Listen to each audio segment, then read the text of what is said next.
If you care about the success of your relationship or future relationship, I need you to understand this principle. Your childhood was a classroom and you were learning things, whether you realized it or not. You learned things about love. What is it? How is it felt? Is it reciprocated? Is it earned? You learned things about vulnerability and empathy, and whether they lead to more closeness or whether they lead to being hurt. You learned things about communication and conflict resolution, whether it was good or bad. You were still learning things. Some of you were taught that love is inconsistent at best and absent at worst. Some of you were conditioned to believe that you need to work to be loved. You need to perform to have value and worth. Some of you were told to shut up or man up or stop showing emotions. It's better to just bury those. Or maybe one of your parents proved over and over again with their words or actions that you simply weren't worth their time, energy, or attention, and you consistently felt like a burden. But that's the problem. As kids, when your parents are critical or distant or emotionally immature, when your parents are narcissists, or they physically or emotionally abuse you, or they're just plain neglectful, you aren't old enough to know and think, man, something is definitely wrong with them. No, instead, what do you think? You think, man, something must be wrong with me, right?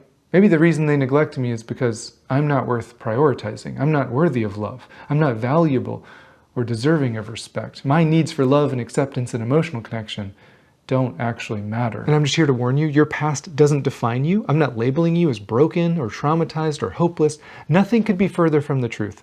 But the fact is, even if we think we've moved on from all that, even if we've cut ties, their impact is still often felt in our subconscious. Those patterns and beliefs and shame, those coping mechanisms that we had to develop in order to stay safe, if we aren't aware of them, they will plague our present relationships without us even knowing it. And we have to ask ourselves, is it possible that I'm sabotaging my relationship by not exploring this? Is it possible I was set up to fail because all they did was model emotional immaturity? They modeled an unsustainable, unloving, critical, and selfish relationship.